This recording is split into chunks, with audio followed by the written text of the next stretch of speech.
या 5व्या दिवसाचं पुष्प घेणार आहेत डॉक्टर जयंत वडतकर सर.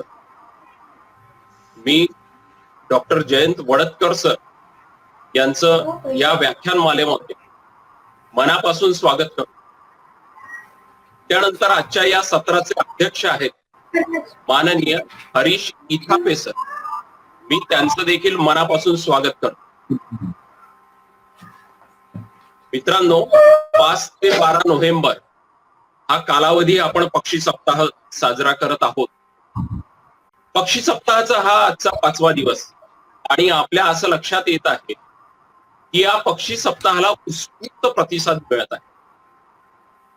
महाराष्ट्रामध्ये विभिन्न ठिकाणी या कार्यक्रमाचं अगदी वेगवेगळ्या स्वरूपाच्या कार्यक्रमाचं आयोजन केलं जात आहे. तर ही अतिशय आनंदाची गोष्ट आहे.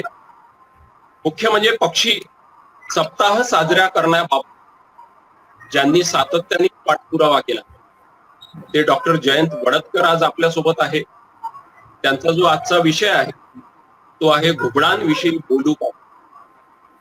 त्यानंतर आजचे जे सत्राध्यक्ष आहेत ते आहे माननीय हरीश इथापे, वर्धेतील सुप्रसिद्ध नाट्य कलावंत, नाट्य दिग्दर्शक, रंगकर्मी. सरांनी हरीश इथापे सरांनी अनेक नाटक दिग्दर्शित केली. त्यांच्या नाटकांना राज्यस्तरीय, राष्ट्रीय पुरस्कार मिळाले. याप्रमाणे अनेक सामाजिक चळवळींमध्ये त्यांचा मोलाचा सहभाग राहिलेला आहे. त्यामुळे ते सदैव अग्रणी असतात, अग्रेसर असतात. अशा या सत्राध्यक्षांचं या पक्षी सप्ताहानिमित्त आपण मनोगत जाणून घेऊया. मी हरीश सरांना विनंती करतो की त्यांनी या प्रसंगी आपलं मनोगत व्यक्त. हरीश सर.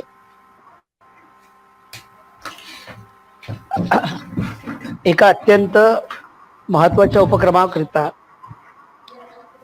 या वेबिनार सत्राला आपण माझी अध्यक्ष म्हणून निवड केली. त्याबद्दल सर्वप्रथम मी आपल्या सर्वांचे, बहार नेचर फाउंडेशनच्या सर्व सदस्यांचे आणि पक्षीप्रेमींचे मनापासून आभार व्यक्त करतो, अभिनंदन करतो. पक्षी विज्ञान हे विज्ञानाचे विज्ञान आहे असं मौलिक तत्व ज्यांनी जगाला दिलं, देशाला दिलं, ते डॉक्टर सलीम अली. आणि पक्षी हे सृष्टीला पडलेलं सुंदर स्वप्न आहे असं सांगणारे मारुती चित्तमपल्ली. त्या दोघांच्या जन्मदिवसाचं औचित्य साधून हा जो पक्षी सप्ताह आपण साजरा करतो आहे त्याला महाराष्ट्र शासनाने परवानगी दिली. त्याबद्दल आपल्या सगळ्या पक्षीप्रेमी आणि पर्यावरण प्रेमींच्या वतीने महाराष्ट्र शासनाचं मी अभिनंदन करतो, त्यांचा आभार व्यक्त करतो. महाराष्ट्र राज्यामध्ये अनेक नवीन गोष्टी सुरू होतात आणि त्या देशामध्ये पसरतात.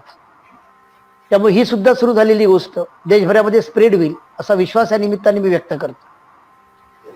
अवघ्या काही वर्षातच बहार नेचर फाउंडेशनने आपली ओळख महाराष्ट्राच्या नकाशावर निर्माण केलेली आहे. ती सातत्यपूर्ण राबवत असलेल्या विविध उपक्रमाच्या माध्यमातून.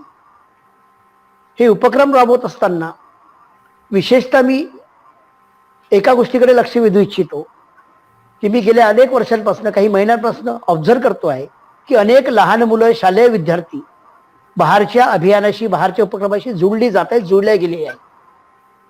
एकीकडनं बहार पर्यावरण प्रेमी, पर्यावरण स्नेही समाज निर्माण करण्याचा सातत्याने प्रयत्न करतो आहे, तर पक्ष्यांबद्दलचं प्रेम समाजामध्ये रुजवण्याचं मोठं काम बहारच्या माध्यमातून होत आहे.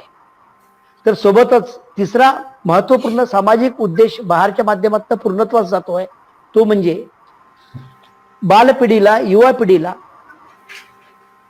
दूरदर्शनच्या माध्यमातून, टेलिव्हिजनच्या आणि मोबाईलच्या बाहेर काढण्याचं मोठं काम बहार करताय. त्यांना निसर्गाकडे नेण्याचं एक वाट दाखवण्याचं काम बहार करत आहे. हे सगळं काम होत असताना बहारशी जुळलेल्या सगळ्या लोकांमध्ये एक वैज्ञानिकता, एक विज्ञाननिष्ठ जिज्ञासा त्यांच्यामध्ये निर्माण झालेली आहे. त्याचं महत्वाचं कारण म्हणजे चित्तमपल्ली सरांचं वास्तव्य जे काही वर्धा शहराला काही कालावधीकरता लाभलं, त्यातनं इथल्या पर्यावरणप्रेमी लोकांच्या मनामध्ये अनेक गोष्टी वैज्ञानिक पद्धतीने रुजवल्या गेल्या, समजून घेता आल्या. त्यातनं जास्त खोलामध्ये सखोल पद्धतीने बघण्याची दृष्टी आम्हाला लाभली. त्यामुळे हे आभार चितमपल्ली सरांचे वर्धेकर कधीही विसरू शकणार नाही, कधी फेडू शकणार नाही, असं प्रामाणिक मत मला या निमित्ताने मांडावं लागतं. त्यांनी खूप मोठे उपकार, खूप मोठा संचित साठा आम्हा वर्धेकरांना या कालावधीमध्ये देऊन गेलेले आहेत. बहार जे काही एक वातावरण पर्यावरणाच्या प्रती, पक्ष्यांच्या प्रती वर्धा शहरामध्येच नाही तर जिल्ह्यामध्ये तयार केलेलं आहे, त्याची नोंद आज राज्य सरकारने घेतलेली आहे, राज्याने घेतलेली आहे. मी बहारच्या सर्व टीमचं, सर्व सदस्यांचं, सर्व सभासदांचं, प्रत्यक्ष अप्रत्यक्ष जुन्या लोकांचं मनापासून या निमित्ताने अभिनंदन करतो. आणि हा जो सप्ताह आपण साजरा करतोय या सप्ताहाला मनापासून शुभेच्छा देतो. आज वडतकर सरांचं व्याख्यान आहे, घुबडासंबंधी बोलू काही किंवा घुबडाशी बोलू, या विषयाला आपण सर्व नीट समजून घेऊया. घुबडांच्या काही जाती आजही नामशेष अवस्थेमध्ये आहे, त्या नामशेष होणाऱ्या जातींना आपण कसं टिकवू शकू, घुबडांच्या येणाऱ्या पिढींना आपण कसं चांगलं पोषक वातावरण देऊ शकू, पक्ष्यांना आवश्यक असलेले जे काही कृत्रिम गोष्टी आम्ही घडवतो आहे त्या कृत्रिम गोष्टी घडवण्यापेक्षा त्यांचं नैसर्गिक वातावरण, त्यांचं नैसर्गिक जे काही हे होतं ते आपण कसं निर्माण करू शकतो, कसं टिकवू शकू, याकडे आपला भर जास्ती असला पाहिजे. म्हणजे मला स्वतःला असं वाटतं की चिमण्यांची घरटी आपल्या घरांमध्ये लावण्यापेक्षा चिमण्यांची जी नॅचरल घरटी आहेत त्यांचं प्रमाण वाढावं, ते टिकावं, याकरताचे प्रयत्न आपले वाढावे. कारण की पक्ष्यांचे कृत्रिम गोष्टींकडे पक्ष्यांना नेणं हे सुद्धा मला एका दृष्टिकोनातून घातक वाटत आहे. असं मी प्रामाणिक, कदाचित ते माझं अज्ञान असू शकतं, पण माझी भावना ही आहे की कृत्रिम गोष्टी त्याच्यासाठी निर्माण न होता त्यांच्या जे नैसर्गिक त्यांची जी साधनं आहेत ती टिकवण्याकडे आपला भर असला पाहिजे. आणि बहार या दृष्टीने प्रयत्न करताय, त्याकरता मी बहारचं परत एकदा अभिनंदन करीन. मला बोलण्याची संधी दिली त्याबद्दल एकदा परत आभार व्यक्त करीन आणि माझं अध्यक्षीय मनोगत इथेच थांबवेल. धन्यवाद. आता येतोय. हा, धन्यवाद हरीश सर. आपण जे मनोगत व्यक्त केलं या ठिकाणी मी आपले मनापासून आभार मानतो. आणि आपण जो विश्वास व्यक्त केला की हा जो पक्षी सप्ताह आहे हा संबंध भारतामध्ये याचा प्रसार होईल आणि पक्षी मित्र स्वीकारतील, अगदी याची सुरुवात देखील झालेली आहे, हे मला आपणाला या ठिकाणी सांगावंसं वाटतं. पुन्हा एकदा आपले मनापासून आभार. आपण मुख्य मार्गदर्शकांकडे वळूया. तर तत्पूर्वी मी दीपक गुढेकर यांना अशी विनंती करतो की त्यांनी आजच्या मार्गदर्शकांचा परिचय करून द्यावा. धन्यवाद सर. आज आपल्या जे व्याख्यानमाले जे आलेले आहेत ते सर्व परिचित आहेत. मी तरी त्याची माहिती थोडक्यात सांगतोय. डॉक्टर जयंत वडतकर हे संत गाडगेबाबा अमरावती विद्यापीठ इथे कार्यरत आहेत. पक्षी निरीक्षणापासून सुरुवात करत ते वन्यजीव अभ्यास व संशोधन करण्यामध्ये आपला हातखंड त्यांनी केलेला आहे. त्यांनी पुढे पाखरांवर PhD सुद्धा केलेली आहे आणि त्यांचा शोध प्रबंध त्यांनी प्रकाशित केलेला आहे. वन्यजीव, पर्यावरण सोबतच गड किल्ले, प्रवास वर्णन आदी विषयांवर वृत्तपत्रातून ते मासिकातून सातत्याने लिहित असतात. त्यांचे लेख वेगवेगळ्या वृत्तपत्रांमध्ये प्रकाशित होतात. डॉक्टर जयंत वडतकर यांचे सातपुड्यातील किल्ले या पुस्तकाला 3 साहित्य पुरस्कार सुद्धा मिळाले आहेत. 10व्या विदर्भ पक्षी मित्र संमेलनाचे ते अध्यक्ष होते. मार्च 2009 मध्ये आंतरराष्ट्रीय हॉर्नबिल परिषदेमध्ये त्यांनी निबंध वाचन केले. गिर्यारोहण, पदभ्रमण व वन्यजीव अभ्यासासाठी ते हिमालय व भारतातील पर्वतरांगा व जंगलांमध्ये सातत्याने भ्रमण करत असतात. सोबतच सापांचे अद्भुत विश्व या पुस्तकाचे त्यांनी लेखन केलेले आहे. सागर माथ्याच्या पायथ्याशी या पुस्तकांचे एक सुंदर असं त्यांनी मांडणी करून लेखन केल्याने आपल्यासारख्या वाचकांना उपलब्ध करून दिलं. असे बहुआयामी व्यक्तिमत्व आज बहारच्या या पक्षी सप्ताहाला लाभलेले आहेत. आणि आजचं व्याख्यान, आजचं पुष्प ते गुंफणार आहे. त्यांचं हा छोटासा परिचय असला तरी आपल्यासाठी ते खूप मोलाचं मार्गदर्शन करतात. आणि प्रत्येक पक्षी मित्र संमेलनात त्यांची आवर्जून उपस्थिती असतेच आणि मार्गदर्शन सुद्धा असते. असे बहुआयामी व्यक्तिमत्व आज आपल्या भेटीला आलेले आहेत. तर त्यांचं मी आजच्या या व्याख्यानामध्ये स्वागत करतो. धन्यवाद सर.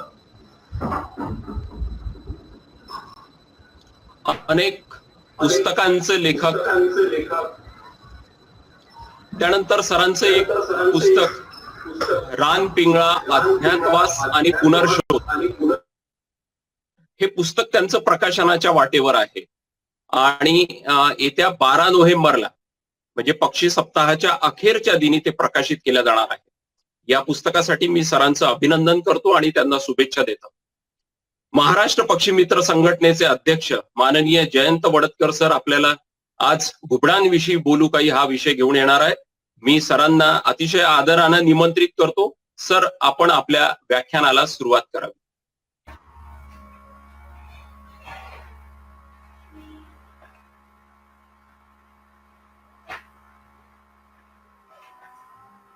Hello sir.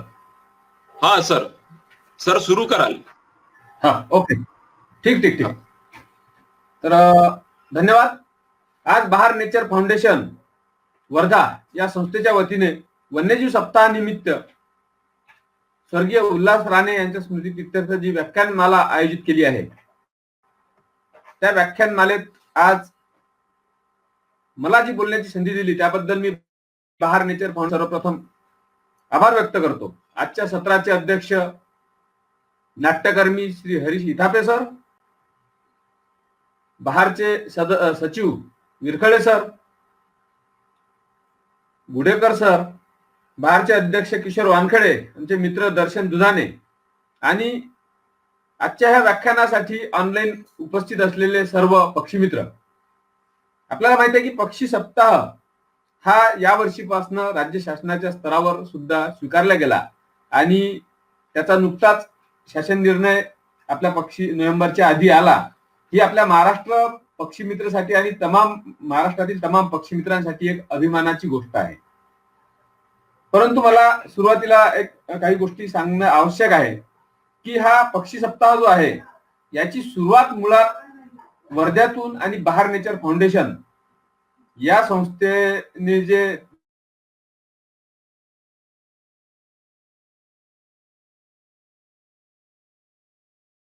संमेलनाच्या ठरावाच्या माध्यमातून झाली.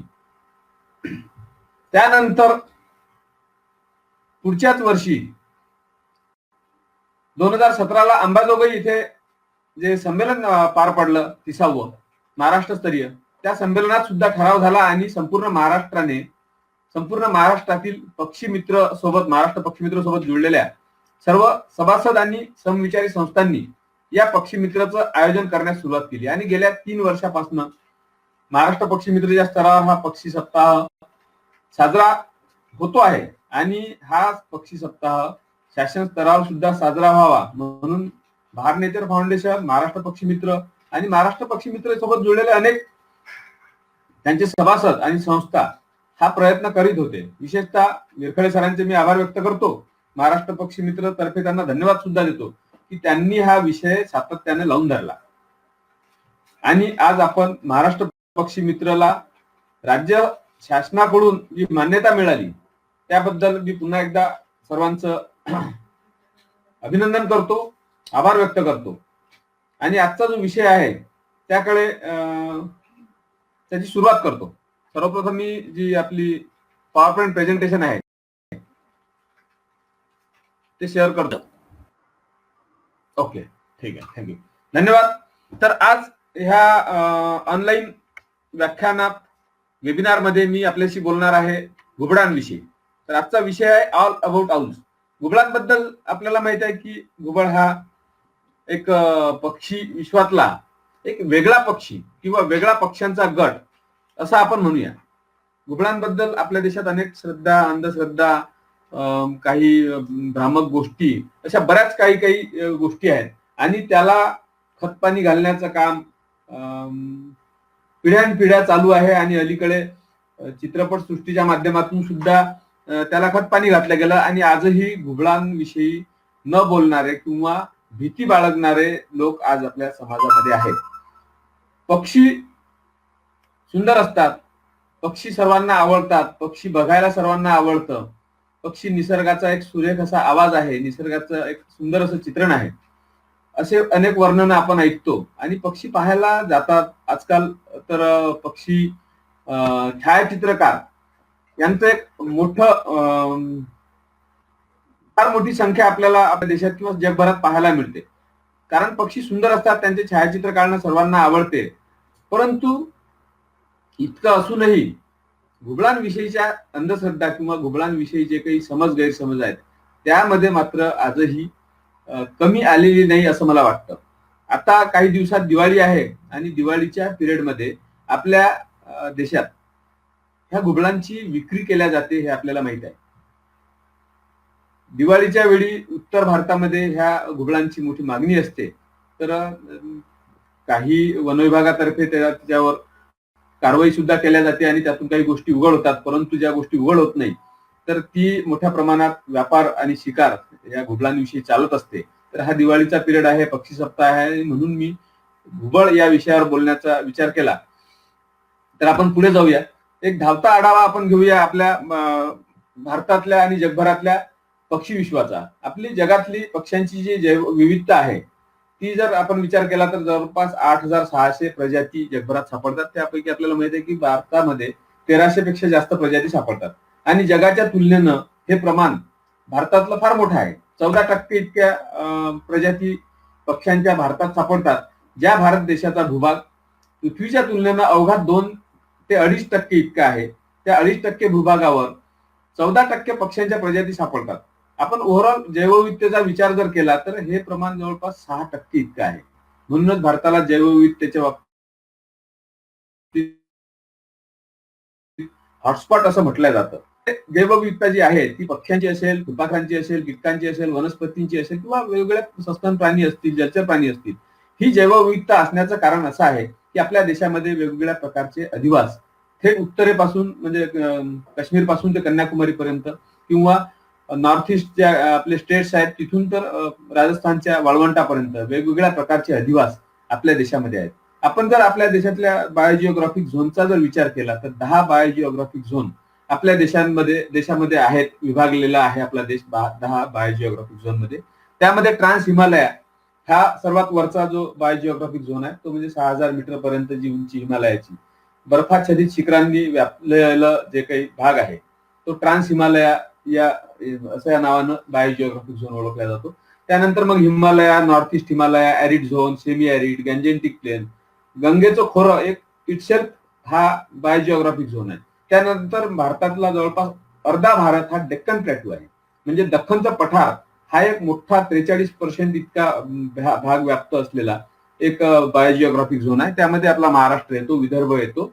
त्यामध्ये बऱ्याच ठिकाणी गवताळ माड रानं आहेत, ड्राय डेसिडियस फॉरेस्ट आहेत. त्यानंतर वेस्टर्न घाट आणि भारताला लाभलेले जे काही बेटा आहेत, आयलँड आहेत ते, आणि सर्वात महत्वाचं म्हणजे भारताच्या पूर्व आणि पश्चिम किनारपट्टीवर 8,300 किलोमीटरचा जो लांब समुद्र किनारा आहे तो एक इटसेल्फ असा बायोजिओग्राफिक झोन आहे. आणि ह्या आपल्या संपूर्ण देशात वेगवेगळ्या प्रकारचे जंगलांचे प्रकार पण आहेत. त्यामध्ये हिमालयातलं अल्पाईन फॉरेस्ट असेल, कोनिफेरस फॉरेस्ट असेल, ट्रॉपिकल फॉरेस्ट असेल, डेन्स फॉरेस्ट, महाराष्ट्रातलं किंवा आपल्या सातपुड्यातलं विदर्भातलं असलेलं ड्राय डेसिडियस फॉरेस्ट, राजस्थान किंवा उत्तर प्रदेशचा काही भाग असलेलं थॉर्नी म्हणजे काटेरी झुडपी जंगल, आणि समुद्र किनाऱ्याच्या काठाने असलेलं 8,300 किलोमीटर लांबीच्या समुद्र किनाऱ्या मध्ये असलेलं मँग्रोव्ह फॉरेस्ट. ह्या वेगवेगळ्या प्रकारच्या फॉरेस्टमध्ये आपल्या देशामध्ये वेगवेगळ्या प्रकारचे जंगल आपल्या देशामध्ये आहेत. आणि म्हणूनच या जंगलांमध्ये वनस्पतीची असेल, प्राण्यांची असेल, पशुपक्ष्यांची असेल, कीटकांची असेल, संपन्न अशी जैवविविधता पाहायला मिळते.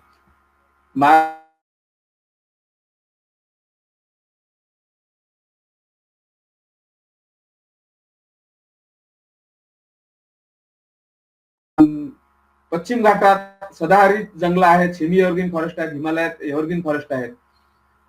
आता पक्ष्यांचा जर विचार केला तर जंगलात पक्ष्यांची जैवविविधता संपन्न अशी आहे. याशिवाय पक्ष्यांचे जे अधिवास आहेत ते वेटलँड हा एक अधिवासाचा प्रकार पक्ष्यांचा आहे.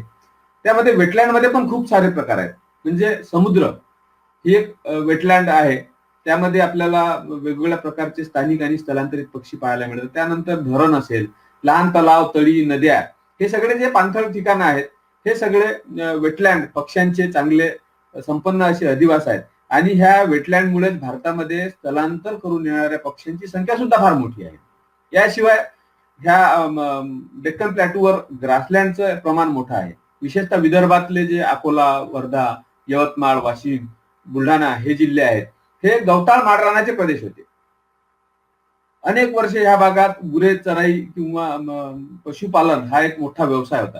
परंतु ब्रिटिश काळात हे जे ग्रासलँड होते हे कन्वर्ट केल्या गेले ऍग्रिकल्चर साठी. कापूस पेरण्यासाठी ब्रिटिशांनी त्याला प्रोत्साहन दिलं आणि मग हे ग्रासलँड मोठ्या प्रमाणात संपुष्टात आले. आणि मग ग्रासलँड संपुष्टात आल्यानंतर ग्रासलँड मधली जी काही जैवविविधता होती ती संपली. आणि आज आपण जेव्हा म्हणतो की तनमोर किंवा मालढोक संपण्याच्या मार्गावर आहे, तर त्याचं कारण आज नाही आहे, तर ते 200 वर्षापासून तो इतिहास आहे की आपण ग्रासलँड हळूहळू संपत आणले आहेत. तर ग्रासलँड सुद्धा एक पक्ष्यांसाठी वैशिष्ट्यपूर्ण आणि एक महत्वाचा असा अधिवास आहे. तर म्हणूनच भारतामध्ये वेटलँड, ग्रासलँड, फॉरेस्ट हॅबिटॅट अशा वेगवेगळ्या हॅबिटॅटमध्ये पक्ष्यांची जैवविविधता 1347 इतक्या प्रजातीचे पक्षी संपूर्ण भारतात सापडतात. त्यापैकी महाराष्ट्रात जवळपास 555 प्रजाती सापडतात. ह्यापैकी आज मी बोलणार आहे फक्त औल या प्रजातीविषयी. घुबड हा माझ्या आवडीचा विषय आहे आणि त्या घुबडांच्या बाबतीत मी काही प्रकल्पांच्या दरम्यान अभ्यास केला आहे, संशोधन केलं आहे असं म्हटलं तरी चालेल.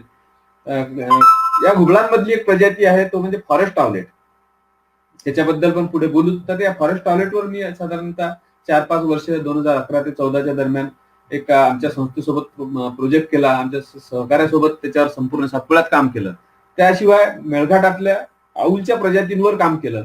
आणि म्हणून मला आधीपासून तो औल हा पक्ष्यांचा जो गट आहे तो आवडतो. विशेषतः पक्षी निरीक्षणासाठी आपण सकाळी जातो, दिवसभर जातो, परंतु रात्रीच्या वेळी पक्षी निरीक्षण सहसा कोणी करत नाही. कारण घुबडांना बघायचं असेल तर आपल्याला माहित आहे की रात्री बघावं लागतं. अर्थात काही घुबड आपल्याला दिवसा पण दिसतात. फॉरेस्ट ऑवलेट जो रानपिंगळा ज्याच्यावर मी अभ्यास केला तो एक भारतातला दिवसा वावरणारा घुबड आहे. तर घुबडांचं असं वेगळं जग आहे. तर हे वेगळं जग काय आहे ते आपण पुढच्या काही स्लाइडच्या माध्यमातून बघूया.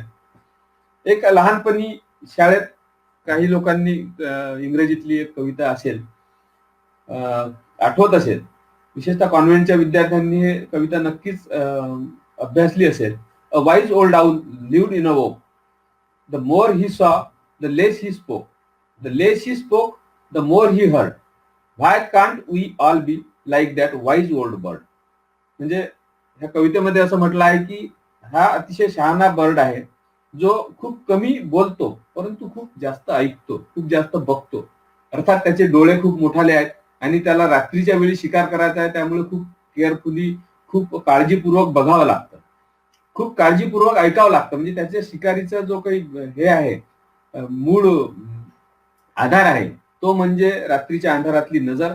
आणि त्या अंधारात जो काही छोटे छोटे आवाज होतात त्याच्या भक्ष्याचे, त्या आवाजाला ग्रहण करून भक्ष्याचा अंदाज घेऊन त्याच्यावर झेप घेणे. त्यामुळे त्याला खूप ऐकावं लागतं केअरफुली, खूप केअरफुली बघावं लागतं आणि त्यावेळी त्याला शांत बसून राहावं लागतं. म्हणजे लेस ही स्पोक. तर त्याच्यासारखा माणूस का बनत नाही असं हा कवी इथे म्हणतो. तर आपण पुढे जाऊया.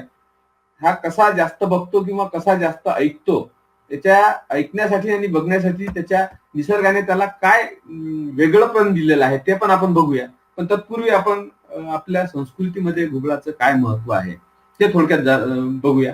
आपल्याला माहित आहे की आता दिवाळी पुढच्या 5-6 दिवसावर येऊन ठेपलेली आहे आणि दिवाळीच्या वेळी लक्ष्मी पूजन आपल्या संस्कृतीमध्ये केलं जातं. आणि लक्ष्मीचं वाहन घुबड आहे. आपल्याला माहित असेल की आपल्या देशात किंवा आपल्या संस्कृतीत लक्ष्मी म्हणजे, आता जरी आपण पैसा, नोटा किंवा सोनं असं लक्ष्मीला म्हणत असू, परंतु पूर्वीच्या काळी आपली लक्ष्मी हे धनधान्य होतं. शेतातलं जे काही पीक असेल, धनधान्य असेल, त्यालाच लक्ष्मी असं संबोधलं जायचं. आणि त्या शेतातल्या धनधान्याचं, त्या लक्ष्मीचं रक्षण करणारा घुबड हे लक्ष्मीचं वाहन यासाठी संबोधलं गेलं की शेतातल्या पिकाचं तो रक्षण करतो. हे त्याचं आपल्या कल्चरमध्ये महत्व होतं, ते आपल्या संस्कृतीमध्ये त्या घुबडाचं महत्व होतं. परंतु पुढच्या काळात मात्र त्याचा मूळ जो हेतू होता लक्ष्मीचं वाहन त्याला ठरवण्याचा, तो आपण बाजूला सारला किंवा विसरलो. आणि आता लक्ष्मीचं वाहन घुबड आहे म्हणून दिवाळीच्या वेळी घुबडाचा व्यापार होतो, घुबड विकत घेतल्या जातात, त्याची शिकार केल्या जाते, त्याला पकडल्या जातं. आणि काही ठिकाणी घुबड प्रत्यक्ष जिवंत घुबड लक्ष्मी पूजनामध्ये वापरल्या जातात. काही ठिकाणी त्या घुबडाला बळी दिल्या जातं. काही ठिकाणी आता नंतर मग वेगवेगळ्या अंधश्रद्धा आहेत की त्याला वरली मटक्याचे आकडे विचारण्यासाठी पण त्याला वापर केला जातो, त्याचे अंडे त्याच्यासाठी वापरले जातात. असे काय काय बरेचसे गैरसमज आहेत. तर घुबडांची ही परिस्थिती का आली? कारण घुबडाचं जे महत्व आहे ते आपण विसरलो. त्याचं शास्त्रीय दृष्टिकोनातून जे महत्व होतं ते विसरल्यामुळे त्याच्याबद्दल अनेक अंधश्रद्धा चिटकल्या. मग त्यानंतर त्याला खतपाणी घालण्याचं काम केलं हिंदी चित्रपटसृष्टीने. म्हणजे कुठलाही हॉरर सीन असला तर त्याला तर रात्री घुबड दाखवलाच पाहिजे. आणि विशेषतः ह्या ज्या घुबडाबद्दलच्या अंधश्रद्धा आहेत त्या आज पण समाजामध्ये टिकून आहेत. म्हणजे अनेक अंधश्रद्धा आहेत. म्हणजे मी लहानपणीच्या काही गोष्टी मला आठवतात की घुबडाला जर दगड मारला तर तो घुबड ते पकडून घेतो, म्हणजे झेलतो, आणि नंतर मग तो त्या नदीवर नेऊन घासतो आणि मग तो दगड जसा असा झिजतो तसा दगड मारणारा झिजतो वगैरे वगैरे. घुबड लहान मुलांचे कपडे वाळत घातले असतील बाहेर तर ते उचलून देतो. अशा बऱ्याच काय काय अंधश्रद्धा आज पण ऐकायला मिळतात. तर असं होतं. ह्या अंधश्रद्धेचे आपण थोडं पुढे जाऊया आणि घुबडांना समजून घेऊया.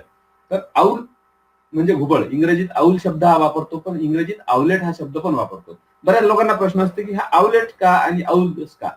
तर म्हणजे साध्या भाषेत थोडक्यात समजावण्याचा जर विचार केला, समजून सांगण्याचा, तर आपण मोठं पुस्तक असलं त्याला बुक म्हणतो आणि छोटं पुस्तक असलं त्याला बुकलेट म्हणतो. तसंच आऊल आणि आवलेट म्हणजे साधारणतः छोट्या आकाराचे जे आऊल्स असतील त्याला आवलेट म्हटलं जातं. परंतु काही काही आऊल सुद्धा जे छोट्या आकाराचे आहेत त्यांना पण आऊल म्हटलं जातं. तर ते आपण कोणत्या याला आऊल म्हटलं जातं जो छोटा आहे ते पुढे बघूया.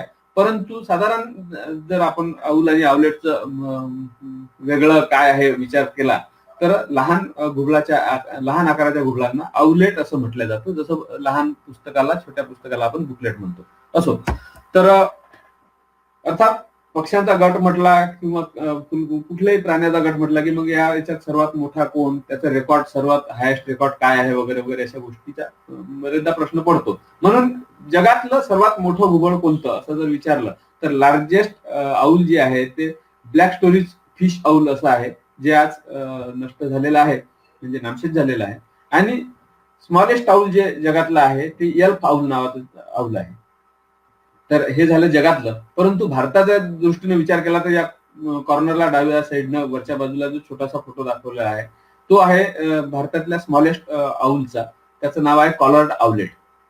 आणि खाली जो डाव्या बाजूनं फोटो आपण बघता आहात तो आहे लार्जेस्ट आपला आऊल, तो म्हणजे युरेशियन ईगल आऊल, जो संपूर्ण भारतात सर्वत्र आढळतो. तर हे सर्वात मोठे आणि लहान आहे. एक सहज जनरल माहिती म्हणून मी सांगतो. तर how does owl see at night? आपल्याला माहिती आहे की घुबड हे रात्री वावरणारे पक्षी आहेत. इतर पक्षी सगळे सूर्योदयानंतर आवाज करतात. सकाळी 5-5:30ला उठतात आणि सूर्याचा उजेड आला की आपलं खाण्याचं, फिरण्याचं, बागडण्याचं काम सुरू करतात. साधारणतः झोपेतून उठल्यानंतर, दिवस निघाल्यानंतर पहिलं काम असते ते खाण्याचं. परंतु त्याच वेळी घुबडांच्या प्रजाती मात्र आपल्या निवाऱ्याकडे जात असतात. कारण त्यांनी रात्रभर हे काम केलेलं असतं. सायंकाळ झाली की घरट्याच्या बाहेर पडून आपल्या रुस्टिंग ठिकाणावरून बाहेर जाऊन रात्रभर शिकार करणे आणि त्यानंतर पहाटे सूर्योदयानंतर आपल्या जागेवर परत जाणे, असं उलट सगळं चक्र घुबडांचं आहे. म्हणजे घुबड हे नॉक्टर्नल बर्ड आहेत, रात्रींच्या पक्षी आहेत. इतर पक्षी मात्र दिवसा म्हणजे डायurnal असतात.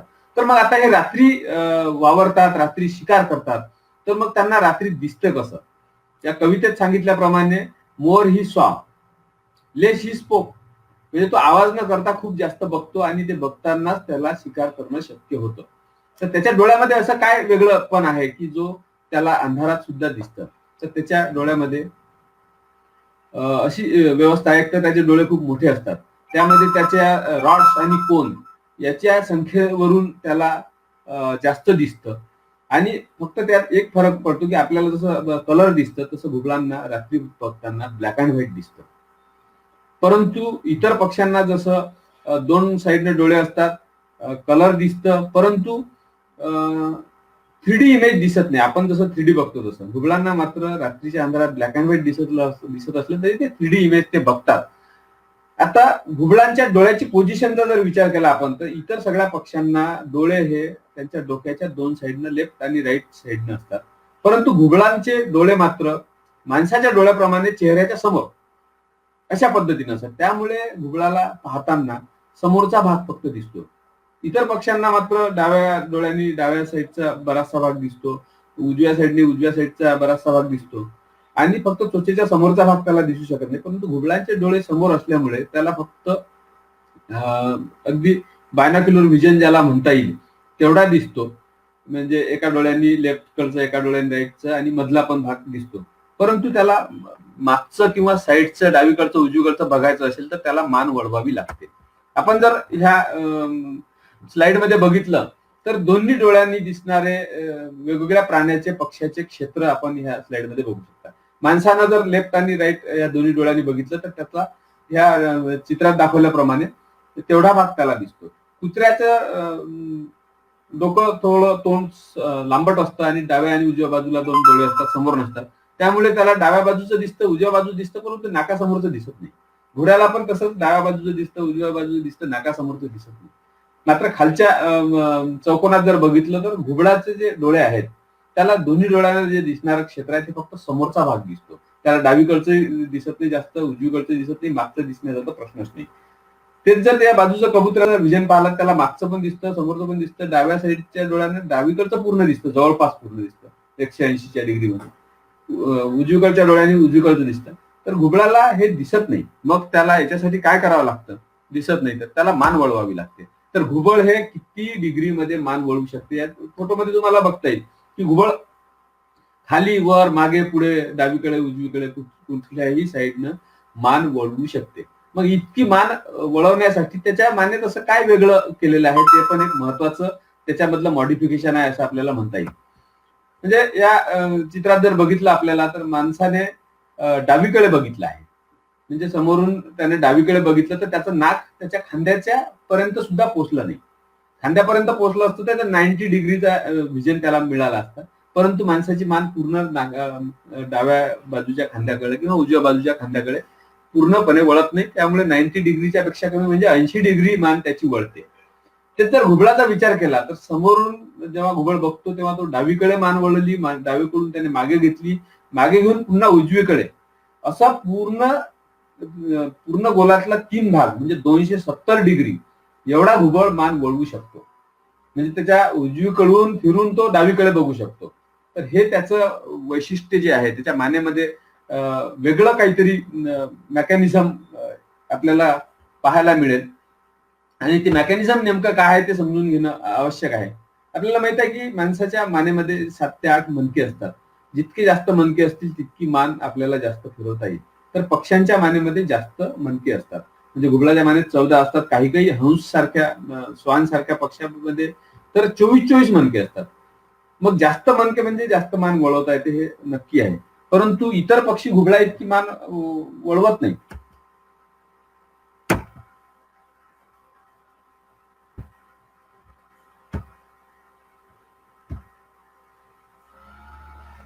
त्या स्लाइड मध्ये पण आपल्याला दिसेल की घुबडाची मान ही संपूर्ण 200 डिग्री मध्ये गोल फिरू शकते. त्यानंतर त्याला बघण्यासाठी जे मान वळवण्याचं त्याला एक मॉडिफिकेशन त्याच्या शरीरामध्ये झालेलं आहे. तसंच आवाज ऐकण्यासाठी पण घुबडामध्ये काही वेगळ्या गोष्टी आहेत. इतर पक्ष्यांचे कान आणि घुबडाचे कान याच्यामध्ये काय फरक आहे तर आपल्याला माहित आहे की पक्ष्यांचे कान हे डोळ्याच्या बाजूने असतात, छिद्र असतात आणि त्याच्यावर पिस असतात. असे माणसासारखे बाह्य कान नसतात त्याला. तर त्या छिद्रातून तो आवाज ग्रहण करतो आणि त्यानंतर तो शिकारीचा अंदाज घेतो. परंतु इतर पक्ष्यांमध्ये डोळ्याच्या बाजूला जे छिद्र असतात तसेच घुबडामध्ये असतात ते मोठ्या आकाराचे असतात आणि सर्वात वैशिष्ट्य म्हणजे त्याचा एक कान राईट कान जो असतो तो वरच्या बाजूला असतो आणि लेफ्ट कान हा खालच्या बाजूला असतो. म्हणजे वेगवेगळ्या लेव्हलचे आवाज ऐकण्यासाठी त्याला याचा उपयोग होतो. या डायग्राम मध्ये किंवा ह्या स्लाइड मध्ये तुम्हाला दिसेल जे कवटीचं चित्र दाखवलेलं आहे त्यामध्ये एक कान वरच्या साईडला आहे थोडा आणि एक कान खालच्या बाजूला आहे म्हणजे डोळ्याच्या लेवलला आहे आणि एक डोळ्याच्या वर आहे. तर हे एक मॉडिफिकेशन आहे. त्यामुळे त्याला आवाज ग्रहण करण्यासाठी किंवा वेगवेगळ्या दिशेचा अँगलचा आवाज त्याला कॅप्चर करण्यासाठी त्याचा उपयोग होतो. आणखी बाहेर समोरून येणारा आवाज कॅप्चर करण्यासाठी त्याच्या चेहऱ्यावर जी फेशियल डिस्क असते, म्हणजे माणसासारखा गोल चेहरा, समोरचे डोळे आणि त्याच्या चेहऱ्याच्या भोवताल पिसाची जी फेशियल डिस्क असते, जी डिस्क पॅराबोला डिस्क सारखं काम करते. म्हणजे आपण जर घरच्या टीव्ही साठी जी डिश लावतो त्याच्यामध्ये जसे टीव्हीचे जे काही रेज असतील ते कॅप्चर होतात, त्याचप्रमाणे घुबडांच्या चेहऱ्यावर असलेली फेशियल डिस्क आणि त्याचं कानाची जी पोझिशन आहे त्यावरून तो मान वळवून आणि त्या डिस्क मध्ये झालेला आवाज एकत्र करून तो कानापर्यंत पोहोचवला जातो. आणि ह्या सगळ्या मेकॅनिझममुळे घुबडाला माणसापेक्षा 100 पट जास्त रात्री ऐकू येतं. हे सगळ्यात महत्वाचं आहे. म्हणजे बारीकसा त्याच्या खाली जमिनीवरून एखादा जर भक्ष्य किंवा उंदीर चालला असेल तर त्याचा बारीकातला बारीक आवाज घुबड ग्रहण करू शकते आणि तो डोळ्यानंतर बघून त्याच्यावर झेप घेऊ शकते. परंतु इतकं सगळं करूनही आवाज कॅप्चर केला, त्याला डोळ्यांनी बघितलं एवढ्या अंधारात आणि नंतर त्याने पोझिशन घेऊन त्याच्यावर झेप घेतली, परंतु झेप घेत असताना जर पंखाचा आवाज झाला तर तो उंदीर पळून जाईल आणि मग त्याला अंधारात पुन्हा त्याला शोधता येणार नाही. म्हणून मग इतर पक्षी आपण बघतो की कबूतर असेल किंवा दव असेल, हे उडताना आपल्याला फटफट फटफट असा आवाज येतो, परंतु घुबडामध्ये रात्री भक्ष्यापर्यंत पोहोचताना आवाज येऊ नये म्हणून त्याच्या फ्लाईट फेदर्स मध्ये पण काही बदल केलेले आहेत इतर पक्ष्यांपेक्षा.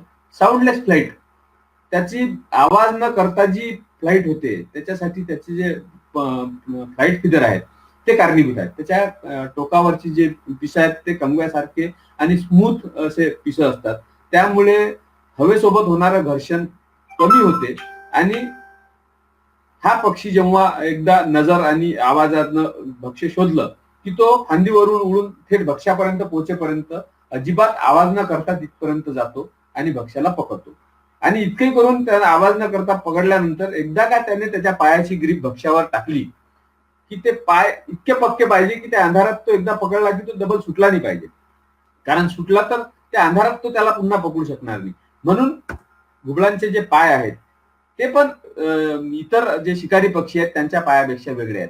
या स्लाइड मध्ये आपल्याला दिसेल की ईगलचे क्लॉज आहेत, साधारणतः 3 बोट समोर आणि 1 बोट माग, अशा पद्धतीने सगळे शिकारी पक्ष्यांचे पायाची बोटाची नखाची रचना असते. परंतु घुबडांमध्ये मात्र ही रचना थोडी बदललेली असते. त्याला हेक्साडेक्टल क्लॉज असतात, म्हणजे 2 बोट समोर पकड घेतात आणि 2 बोट मागे पकड घेतात. त्यामुळे ही पकड इतकी मजबूत असते की एकदा का उंदीर जो काही भक्ष्य असेल, साप सरडा, ते घुबडाच्या त्या पंजामध्ये आलं की ते सुटू शकणार नाही, अशा पद्धतीची त्याची पायामध्ये विकास डेव्हलपमेंट झालेली आहे. तर याला हेक्साडेक्टल क्लॉज असं घुबडामध्ये आपण म्हणतो. ह्यानंतर घुबडाने एकदा का ते भक्ष्य पकडलं की घुबड अख्खा गिळून टाकतो. आपल्याला माहित आहे की ईगल जर असेल किंवा शिक्रा असेल, त्याने एखादा पक्षी पकडला, प्राणी पकडला की तो एखाद्या फांदीवर नेऊन त्याला फाडून फाडून खातो.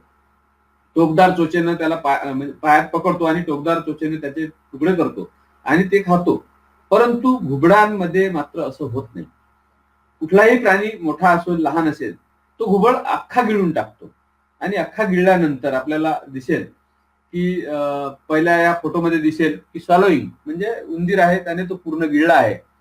दुसऱ्या खाली फोटो डावीकडे जी दिसते तो उंदीर त्याच्या पोटात गेला, त्याच्यानंतर मग ऍसिडिक फ्लुइड जे असते त्यामध्ये तो डिझॉल्व्ह झाला. परंतु उंदराच्या आऊलच्या पोटातलं जे ऍसिड असतं ते 2 ते 2.5 pH असतं, त्यामुळे ते भक्ष्याचं पूर्ण मांस गळते, परंतु जे हार्ड पार्ट्स असतात ते मात्र त्यामध्ये डायजेस्ट होत नाहीत. त्यामध्ये नख असतील, हाडं असतील, केस असतील, ह्या अशा हार्ड मटेरियल जे आहे ते डायजेस्ट न झाल्यामुळे मग ते पोटात त्याची एक गोळी तयार होते खाल्ल्यानंतर आणि उरलेलं फ्लेश मांस जे आहे ते डायजेस्ट होऊन पुढे जातं. परंतु ही गोळी मात्र तयार होऊन त्यामध्ये हाडं, पिसं, नख, दात असे पार्ट एकत्र करून ती गोळी त्याच तोंडावाटे बाहेर टाकल्या जाते. इतर पक्ष्यांमध्ये खाल्ल्यानंतर डायजेस्ट झालं की विष्ठेतून एक्सिडिटा बाहेर टाकला जातो, परंतु घुबडांमध्ये मात्र न पचलेले जे अवयव आहेत भक्ष्याचे ते गोळीच्या स्वरूपात बाहेर टाकल्या जातात. चौथ्या स्लाइड मध्ये आपल्याला दिसेल, त्याला रिगर्गेशन म्हणतात. तर हे बाहेर टाकलेल्या त्या गोळीला इंग्रजीत पॅलेट असं म्हणतात. तर हा पॅलेट अनालिसिस जो स्टडी आहे हा पण घुबडांमधला एक स्टडी आहे, ज्याच्यावरून घुबडाने काय खाल्लं किंवा घुबडाला त्या भागात खाण्यासाठी काय उपलब्ध आहे याचा आपल्याला अभ्यास करता येतो. म्हणून घुबडाच्या ह्या पॅलेट अनालिसिसवर आजकाल भर दिला जातो. त्यावरून त्या घुबड ज्या भागात राहतं त्या भागात कुठल्या प्रकारचे छोटे प्राणी आहेत, उंदरा आहेत, सरडे आहेत, याचा पण आपल्याला अंदाज येतो. तर हे जे स्कल आहे, त्याचे हाडं आहेत, त्याचे दात आहेत, लोअर जॉ, अप्पर जॉ किंवा टिबिया, फिब्युला, पायातली हाडं, मणके, ह्या सगळ्यांवरून हे मणके कोणाचे आहेत, सापसुरळीचे आहेत की सरड्याचे आहेत की मोलचे आहेत की चिचुंदरी आहे, उंदीर आहे, तर उंदीर कुठल्या जातीचा आहे, अशा वेगवेगळ्या प्रकारचे याचं आयडेंटिफिकेशनचं एक तंत्र आहे. त्याला ऑस्टिओलॉजीचा स्टडी असं म्हटलं जातं. तर घुबडांचा ह्या पद्धतीचा पण अभ्यास केला जातो. तर अशा प्रकारे घुबडांचं जे एकंदरीत हे आहे, त्याच्या शरीराची रचना आहे ती वेगळी आहे, कारण त्यांना रात्री शिकार करावं लागतं. ते आणि रात्री शिकार करण्याचं कारण असं आहे की हा बेनिफिट शेअरिंगचा पार्ट आहे. म्हणजे एखाद्या अधिवासात जर वेगवेगळे पक्षी राहत असतील तर त्यांचं भक्ष्य वेगळं आहे, भक्ष्य सारखं असेल तर त्यांची भक्ष्य पकडण्याची वेळ वेगळी आहे.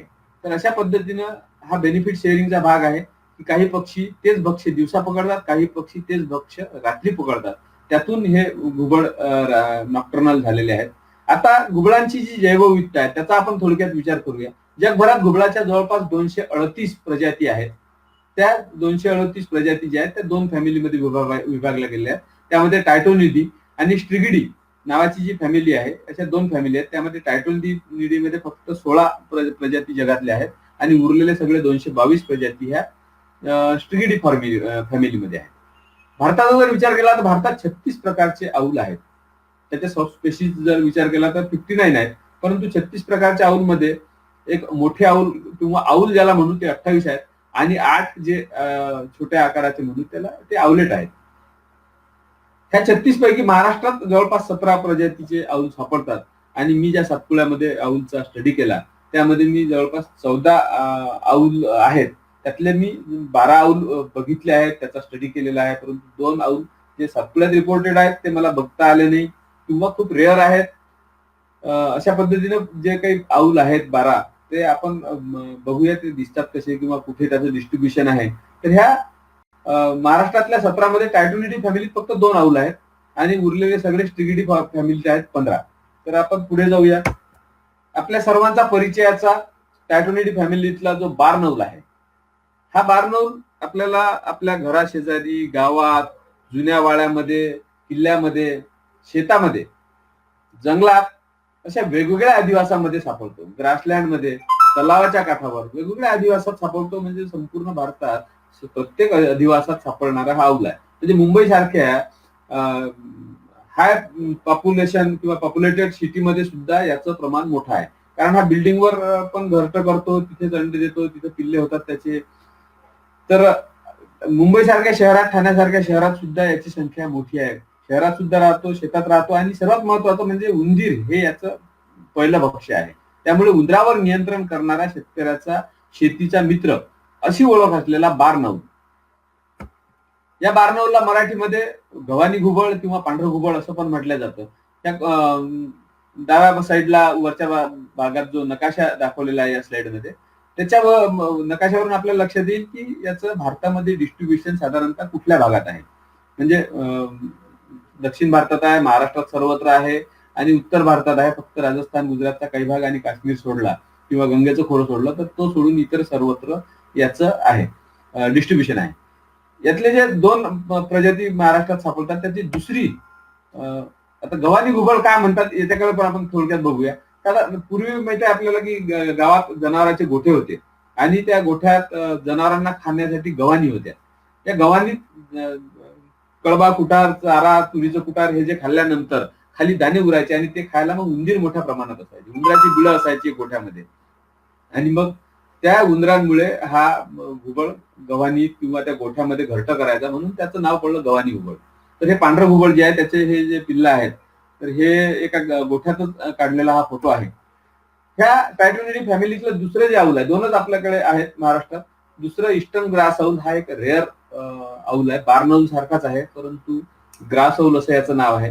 आणि याचं डिस्ट्रीब्युशन जर ईबर्डचा मॅप बघितला तर फार थोड्या ठिकाणी आहे. सेंट्रल इंडियात तर अजिबात दिसत पण नाही, परंतु ते अपडेट झालेलं नाही आहे. मेळघाटला 3 वर्षापूर्वी हा औल पाठक नावाचे आपले वनाधिकारी होते, त्यांनी रिपोर्ट केलेला आहे, त्यांना फोटो पण मिळाला होता.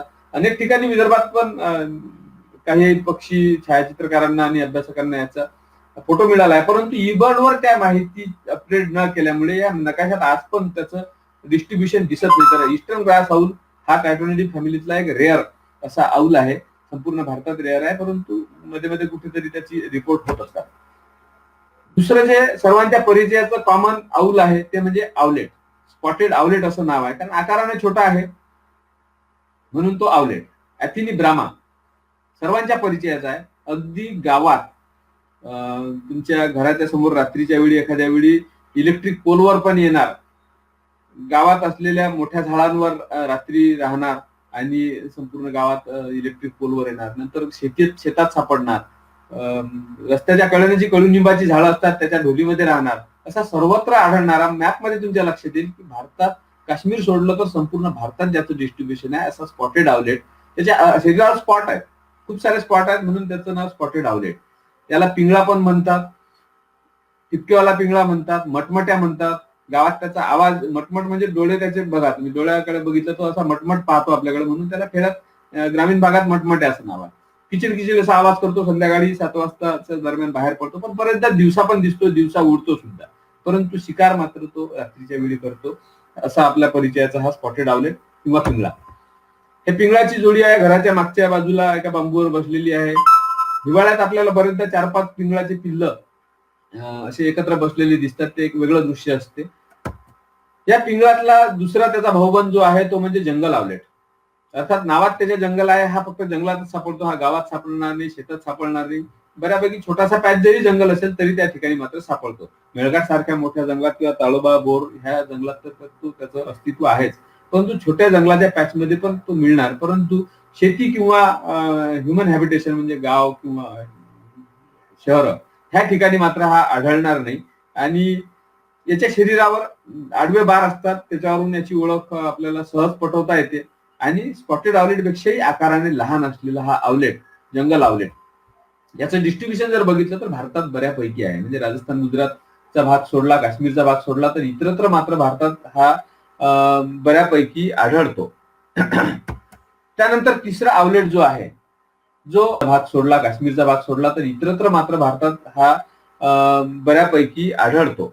त्यानंतर तिसरा आवलेट जो आहे, जो माझ्या आवडीचा पक्षी आहे, ज्याच्यावर मी बरंचसं काम केलेलं आहे. आणि नुकतंच आता विरखळे सरांनी जे सांगितलं की माझं एक पुस्तक रानपिंगळा, अज्ञातवास आणि पुनर्शोध, ज्या पक्षावर लिहिलं गेले तो हा समोर जो दिसतो साईडवर तो म्हणजे फॉरेस्ट आवलेट.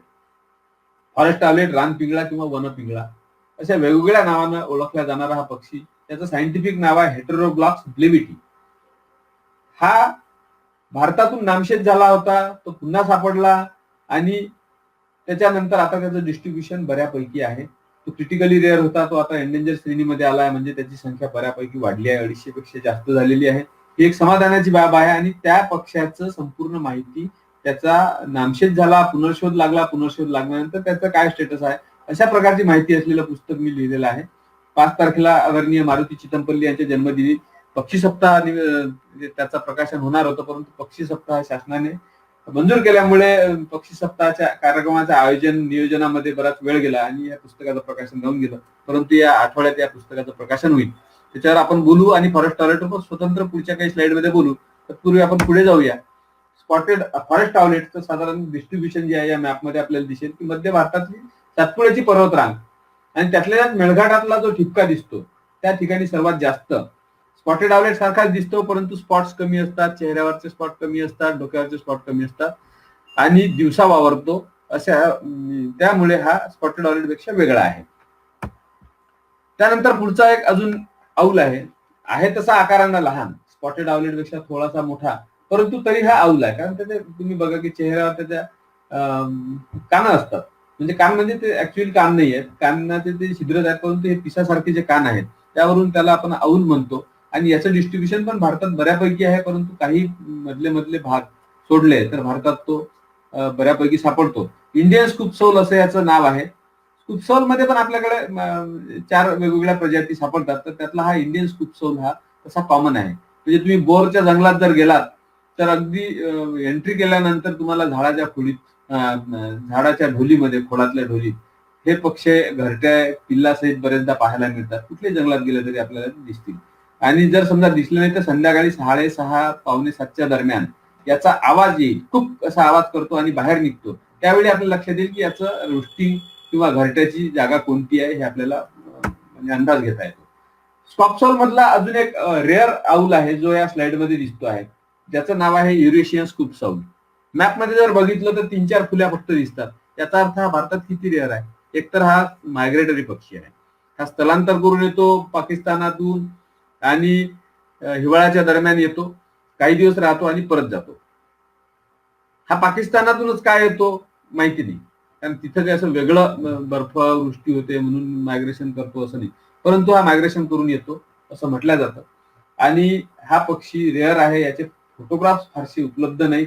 परंतु हा जो समोर फोटो दिसतो हा आमच्या फॉरेस्ट टॉयलेटच्या प्रोजेक्टच्या दरम्यान वान अभयारण्य मेळघाटात आहे त्या ठिकाणी काढलेला आहे. आणि माझे सहकारी त्यावेळी माझ्यासोबत होते, ते अल्केश ठाकरे, किरण मोरे, गजानन वाघ या सर्वांचे ते फोटोग्राफ्स आहे. आम्ही 4-5 जण होतो. आम्ही रात्री 12 वाजता त्या ठिकाणी गेलो आणि अचानक हा दिसला आणि फोटो काढल्यानंतर लक्षात आले की त्याच्या पायामध्ये उंदीर आहे. आणि नंतर मग आयडेंटिफाय केला तेव्हा वाटलं की युरेशियन स्कूपसाऊल आहे. बरेचदा त्याच्यावर खूप चर्चा झाल्या की हा युरेशियन स्कूपसाऊल नाही आहे. शेवटी बीएनएचच्या एका हॉर्नबिल नावाचं जे मॅगझिन आहे त्याच्या कव्हरवर छापला गेला आणि तो युरेशियन स्कॉप्सोल असल्याचं म्हणजे ऍक्सेप्ट झालं असं आम्हाला म्हणता येईल. तर हा अतिशय रेअर फोटो आम्हाला मेळघाटात मिळाला होता.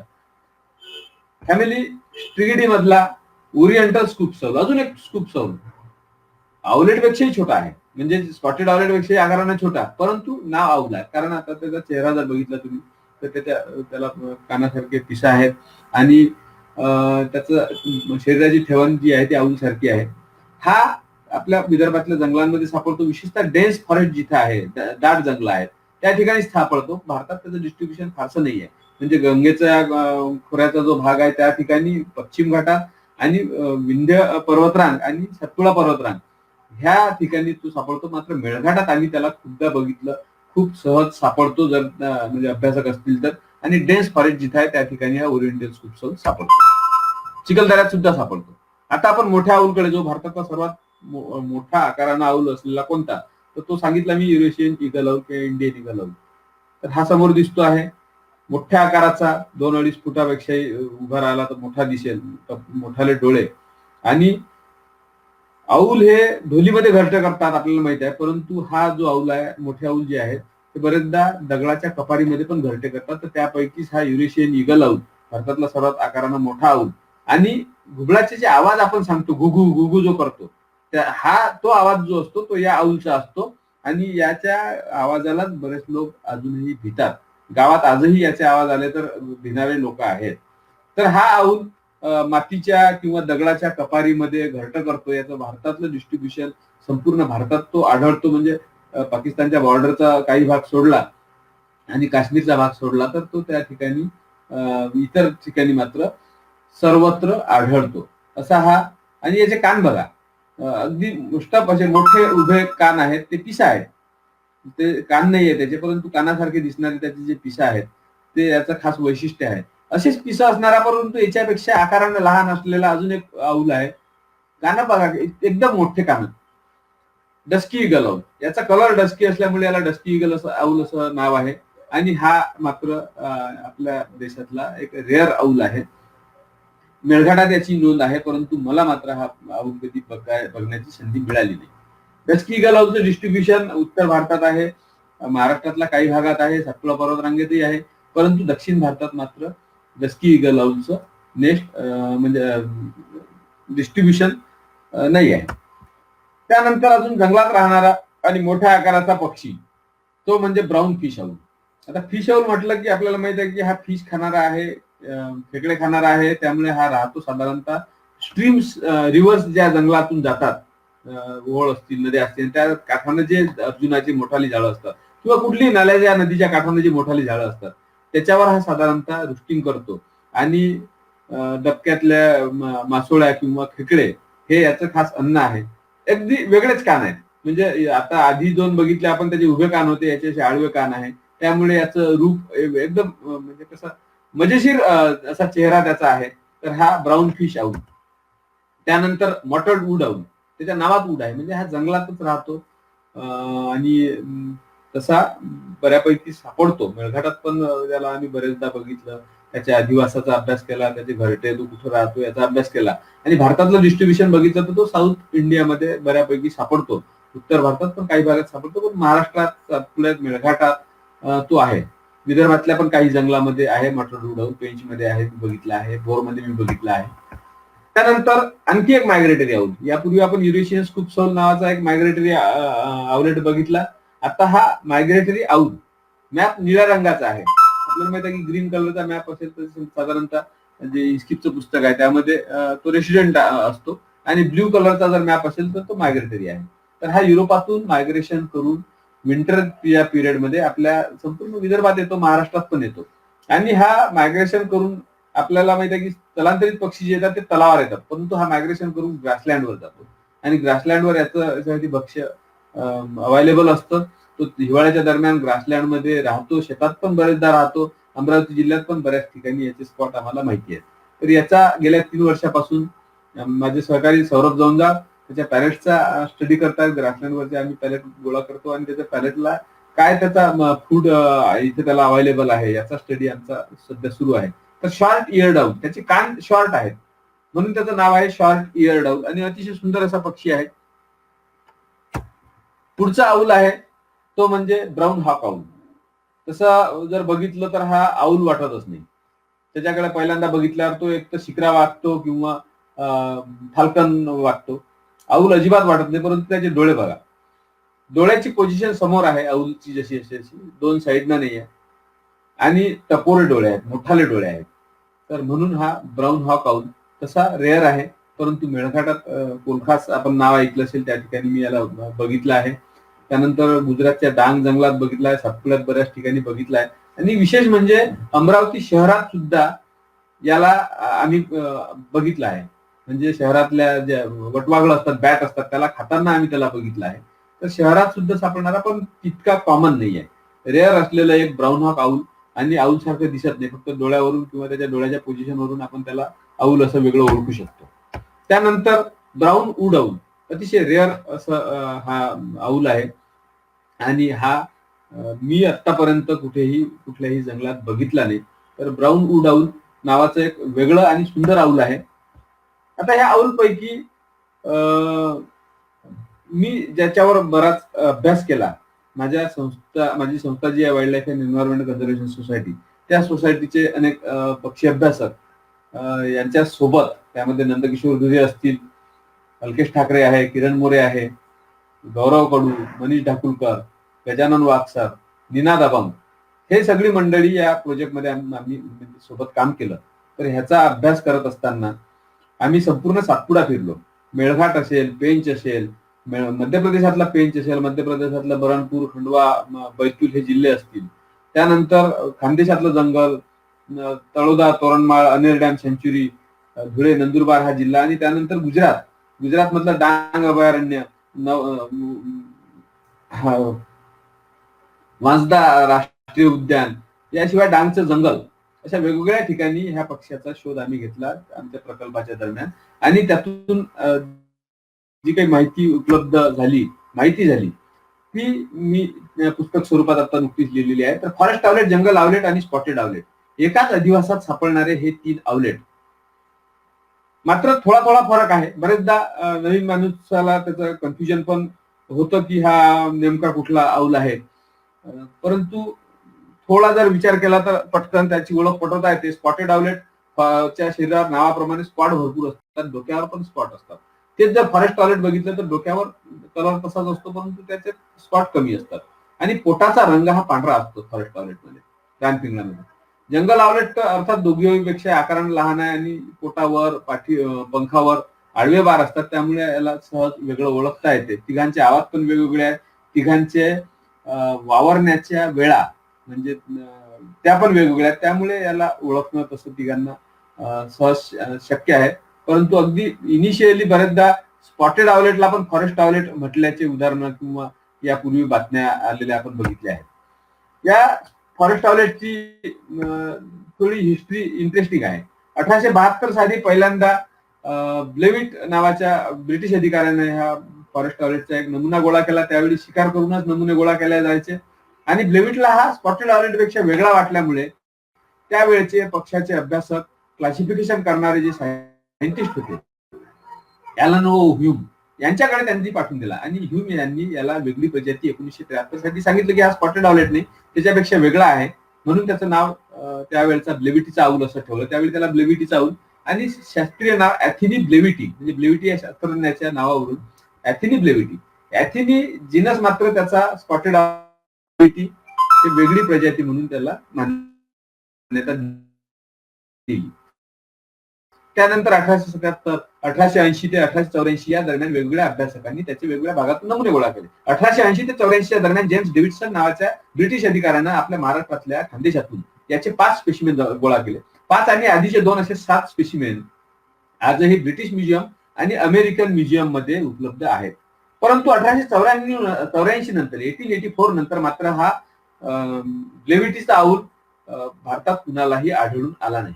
20व्या शतकात आपल्याला माहित आहे की सलीम अलींनी बॉम्बे नॅचरल हिस्ट्री सोसायटी सोबत अनेक वर्ष, म्हणजे आयुष्यातले 80 वर्ष सलीम अलींनी पक्ष्यांवर काम केलं आशियातल्या, विशेषतः भारतातल्या. त्या काळात भारतातले 4 पक्षी नामशेष झाले अशी भीती व्यक्त केल्या जात होती. त्यामध्ये आपल्याला माहित आहे की माउंटेन क्वेल असेल, रेड फॉरेस्ट आवलेट आहे, जर्डनचा कोर्सर आहे आणि पिंक हेडेड डक आहे. हे 4 पक्षी त्यावेळी नामशेष झाले असं मानलं जात होतं. परंतु सलीम अलींना विश्वास होता की हे पक्षी जर आपण अनेक अभ्यासक तयार झाले, अनेक पक्षी निरीक्षक तयार झाले, त्यांनी शोधले तर सापडू शकतील असं त्यांनी वारंवार म्हटलं, लिहून ठेवलेलं आहे. आणि त्याचाच परिपाक म्हणून त्यांना जर्डनचा कोर्सर हा नामशेष झाल्याचा भीती असलेला पक्षी त्यांच्या प्रकल्पादरम्यान आढळून आला. त्यांनी 1975-76 दरम्यान याचा शोध घेण्याचा प्रयत्न केला. ओरिसात ते गेले, ज्या ठिकाणून ब्रिटिश अधिकाऱ्यांनी नमुने गोळा केले होते त्या जंगलात शोध घेतला. त्यानंतर मेळघाटात सुद्धा ते आले. 1976 साली मेळघाटात आले. त्याचं हे स्केच तुम्हाला या स्लाइड मध्ये दिसते आहे की सलीम अली जीपनं मेळघाटात आहेत आणि ते फॉरेस्ट आवलेटचा शोध घेत आहेत. तर मेळघाटात आले, त्यांनी 10 दिवस मेळघाटात राहून फॉरेस्ट आवलेट शोधण्याचा प्रयत्न केला. अर्थात त्यावेळेचा फोटो उपलब्ध असण्याचं कारण नाही, म्हणून माझ्या पुस्तकात वापरण्यासाठी म्हणून माझे मित्र सहकारी निनाद अभंग यांनी अतिशय समर्पक असं स्केच या माझ्या पुस्तकासाठी काढून दिलं. ते म्हणजे सलीम अली मेळघाटात फॉरेस्ट आवलेटला शोध करतायत. त्यानंतर 113 वर्ष तो कुणालाही दिसला नाही आणि 1997 साली पामेला रासमुसेन आणि त्यांचे 2 सहकारी यांनी भारतात येऊन 25 डिसेंबरला ह्या फॉरेस्ट आवलेटला 1997 साली नंदुरबार धुळे जिल्ह्यातलं जे शहादा, तळोदा, तोरणमाळ या भागातलं जंगल आहे त्या ठिकाणी याला शोधून काढलं आणि 1997 फॉरेस्ट आवलेटचा पुनर्शोध लागला. भारतातून नामशेष झाल्याचा भीती व्यक्त केला गेलेला पक्षी पुन्हा सापडला. पामेला रासमुसेन आपल्याला माहित आहे कोण आहेत. Bird of south Asia, replay guide नावाचे जे 2 खंड आहेत त्याच्या लेखिका आणि आशियातल्या पक्ष्यांचे अभ्यासक अमेरिकन ऑर्निथॉलॉजिस्ट पामेला रासमुसेन यांनी भारतात येऊन त्या पक्षाचा 1997 साली शोध घेतला. त्यानंतर पुढे 1998 साली मेळघाटात निसर्ग संरक्षण संस्था यांना तो सापडला. त्यानंतर BNHSने 99 ते 2004 पर्यंत त्याचा प्रकल्प राबवले. डॉक्टर गिरीश जठार यांनी त्याच्यावर 4 वर्ष सातत्यानं काम केलं. त्याचं स्वतःचं PhDचं काम त्या फॉरेस्ट आवलेटवर आहे आणि त्यातून अनेक गोष्टी बाहेर आल्या. त्यानंतर पूर्वी ज्या 5 राज्यात तो सापडला होता त्या ठिकाणी सुद्धा पुण्याची WRCS संस्था आहे, त्यांनी 2007 पासून पुढे काम केलं. ते आज पण संस्था वेगवेगळ्या ठिकाणी काम करत आहे आणि ह्या सगळ्या संस्थांनी अनेक अभ्यासकांनी शोधल्यानंतर त्याचं डिस्ट्रीब्युशन साधारणतः 2014च्या दरम्यान या मॅप मध्ये दिसते ते असं होतं.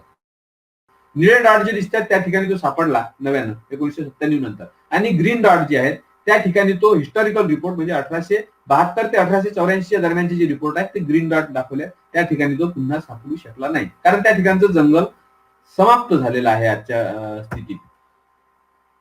महाराष्ट्र आणि मध्य प्रदेशच्या बॉर्डरवर साधारणतः त्याचं डिस्ट्रीब्युशन आहे आणि सातपुड्यातच तो सापडत असल्यामुळे सातपुडा एंडेमिक अशी याची ओळख होती. म्हणजे सातपुडा एंडेमिक टू सातपुडा असा एकमेव बर्ड अशी याची ओळख होती. 2011ला महाराष्ट्रात आम्ही विदर्भ पक्षी मित्र संमेलनात असा एक ठराव पण घेतला होता की या पक्षाला महाराष्ट्र राज्याचा राज्य पक्षी करावं. त्याच्यावर बराच चर्चा झाली, वादन झाले आणि पुढे ते आपल्याला सगळं माहित आहे. परंतु आता त्याचं डिस्ट्रीब्युशन मेळघाट, यावल, शहादा, तोरणमाळ हे महाराष्ट्रातली ठिकाणं, मध्य प्रदेशातल्या कालीभीत, पिपलोड, खरनार म्हणजे हे बरानपूर, बैतूल आणि खंडवा या जिल्ह्यातली काही ठिकाणं, हे साधारणतः 2014चं चित्र होतं. मी आमच्या संस्थेसोबत 2011 ते 2014 दरम्यान या पक्षाला मध्य प्रदेश, महाराष्ट्र आणि गुजरात ह्या 3 ठिकाणी शोधलं. तेव्हा त्याचा जो काही ऑब्झर्वेशन केले त्यानुसार हा पक्षी कसा दिसतो, म्हणजे मेल, फिमेल, ज्युएनाईल साधारणतः असे दिसतात. नेहमी जर बघितलं, बरेचदा बघितलं तर आपल्याला मेल फिमेल वेगळे ओळखता येऊ शकतात, परंतु ते तसं डिफिकल्ट आहे, सारखेच दिसतात. पण तरी त्याचं एक ढोबळ मानानं आपल्याला मेलच्या पोटावर जास्त पांढरा रंग असतो असं म्हणता येईल, परंतु ते 100%च खरं आहे असं पण नाहीये. त्यानंतर ज्युएनाईल घरट्यातून बाहेर आलेला नुकताच या झाडाच्या फळावर दिसतो आहे आणि थोडा मोठा झाल्यानंतर त्याला प्लमेज येते तेव्हा तो अशा पद्धतीचा दिसतो. मेळघाटात तो किंवा सातपुड्यात त्याची जी हॅबिटॅट आहे ती विशेषतः विरळ जंगल, सागाचं विरळ जंगल आणि त्या विरळ जंगलाच्या जवळचं जे मोकळी जागा, शेतीचा प्रदेश किंवा गवताळ प्रदेश असेल त्या ठिकाणी तो सापडतो. कारण त्याला शिकार करण्यासाठी त्याला व्हिजन मोकळं पाहिजे आणि मोकळ्या जागेत त्याला जे काही भक्ष्य आहे ते दिवसा शोधता येतात आणि म्हणून तो दाट जंगलात न राहता विरळ जंगलांमध्ये त्याचं डिस्ट्रीब्युशन मेळघाटात किंवा इतरच्या मध्य प्रदेशातल्या किंवा गुजरातच्या जंगलात पण अशा पद्धतीचा अधिवास त्याने पसंत केल्याचं आपल्या लक्षात येतं.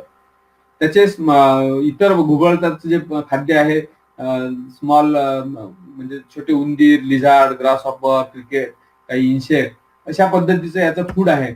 आणि साधारणतः हा जो महिना चालू आहे ऑक्टोबर नोव्हेंबर, हा याचा ब्रीडिंग सीझन याचा सुरू होतो. मेल फिमेलला प्रे ऑफर करतो आणि अट्रॅक्ट करण्याचा प्रयत्न करतो. त्यानंतर मेल आणि फिमेलची जोडी जमली की ती घरटं शोधतात. बरेचदा घरटं दरवर्षीचं वापरलं जातं. कधी कधी जर ते झाड तुटून गेलं किंवा काही कारणाने ते घरटं खराब झालं तर दुसरं घरटं शोधावं लागतं. अदरवाईज आदल्या वर्षीचं घरटं कंटिन्यू केलं जातं. सागाच्या झाडात, मेळघाटात बरेच सापडतात.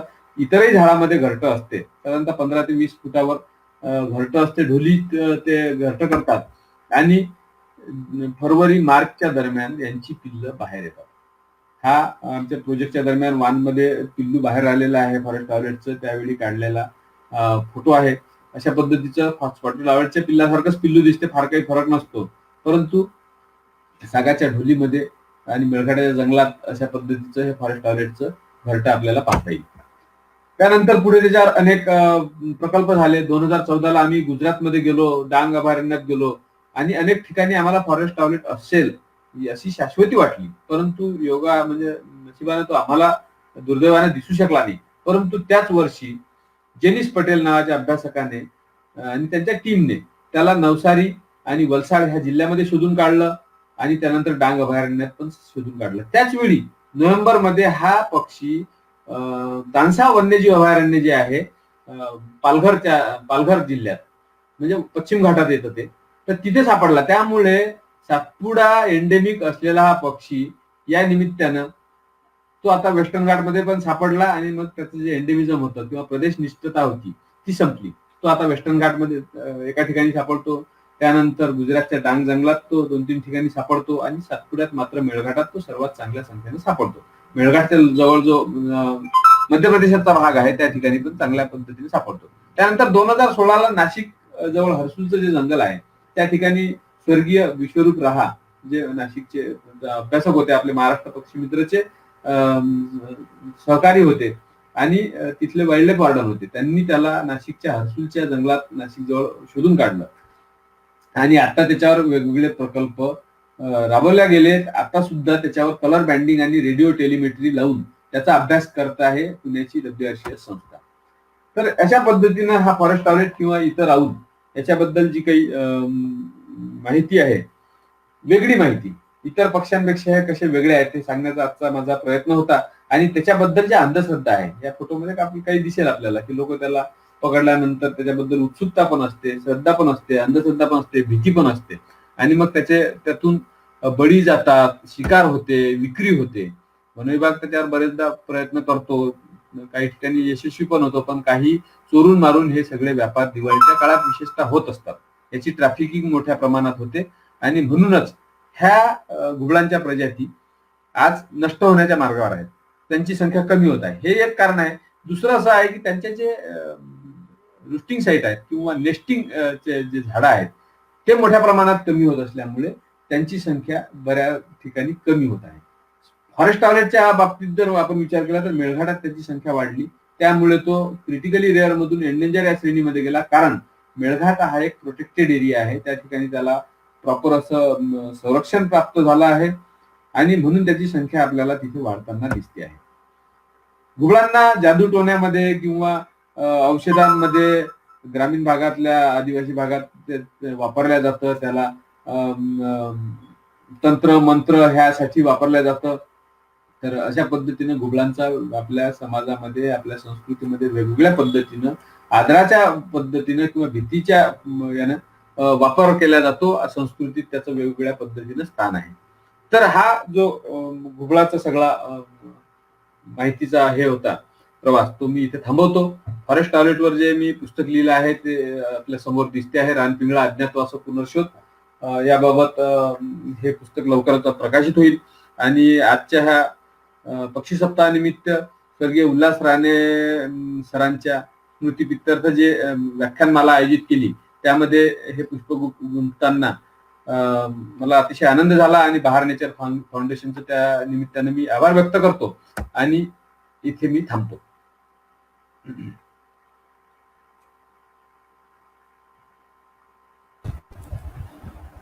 खूप खूप धन्यवाद सर.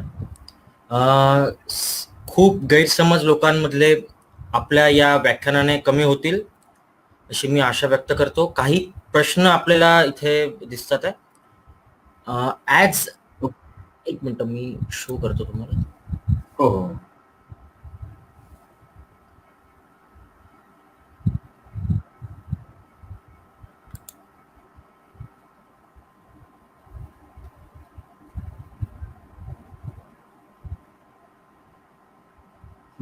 मला कुठे दिसतील प्रश्न? As owls have such sensitive hearing, don't they get disturbed by loud noises? हा, ते मला वाटतं आवाज येत असेल कुठे म्हणून कदाचित टाकला असेल. प्रश्न नाही येतो. अजून काही प्रश्न आहेत का त्याच्या खाली? What is the lifespan of owls and owlets? Okay. पक्ष्यांचं जे साधारणतः लाईफ असतं ते आपल्याला बरेचदा लक्षात येतं की आकारमानानुसार छोटे पक्षी जे असतात ते साधारणतः 4 ते 5 वर्षाचे त्याचं जीवन असतं. त्यानंतर मोठे पक्षी, जर आपण सारस पक्ष्यासारख्या मोठ्या पक्ष्याचा विचार केला तर एक 35 ते 40 वर्षापर्यंत त्याचं लाईफ स्पॅन असतो. आऊलचा जर विचार केला तर प्रत्यक्ष जंगलात कुठल्याही पक्ष्याचा जीवनकाळ किती आहे हे आपल्याला सांगता येत नाही, परंतु अलीकडे जे कॅप्टिव्हिटीमध्ये त्याचा हे अभ्यास केला गेला किंवा कॅप्टिव्हिटीमध्ये जे बर्ड ठेवल्या गेलेले आहेत त्यावरून जर विचार केला तर मोठे आऊल जे आहेत त्याचा जो लाईफ स्पॅन आहे तो साधारणतः 20 वर्ष असतो. म्हणजे आपण पोपटाचा जर विचार केला तर पोपट सुद्धा घरात जे पूर्वी बाळगायचे आता पण काही ठिकाणी बाळगतात तर त्याचा लाईफ स्पॅन हा 15 वर्ष असतो. तर आउलेटचा हा 15 ते 20 वर्ष आणि आऊल मोठे जे आकाराचे आहेत ते 20 वर्ष ते 25 वर्ष असं साधारणतः असू शकेल. मेळघाट शिवाय फॉरेस्ट आउलेट सातपुडा रेंज मध्ये कुठे दिसेल? मेळघाटला लागून जे सातपुड्याचं जंगल आहे मध्य प्रदेशातलं, त्यामध्ये बऱ्हाणपूर मधला खपनार एक रेंज आहे, त्या ठिकाणी तो आढळतो. त्यानंतर बैतूल जिल्ह्यात कालीभीत, ईस्ट कालीभीत आणि खंडवा जिल्ह्यामध्ये ह्या ठिकाणी फॉरेस्ट आउलेट आजही सापडतो.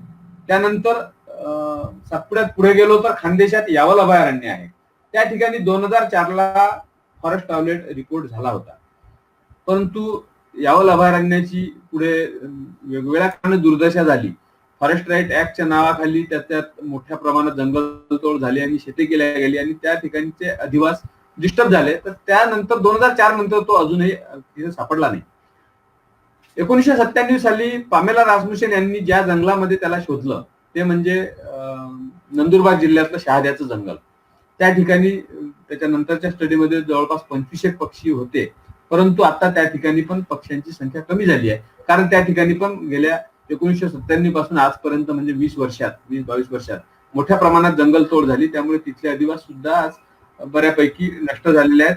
त्यामुळे होता तेवढंही दिसत नाही. परंतु तिथून पुढे जर गेलो तर सातपुडा आणि पश्चिम घाटाचा जो संगम आहे ते म्हणजे डांगचं जंगल, त्या ठिकाणी तो सापडतो.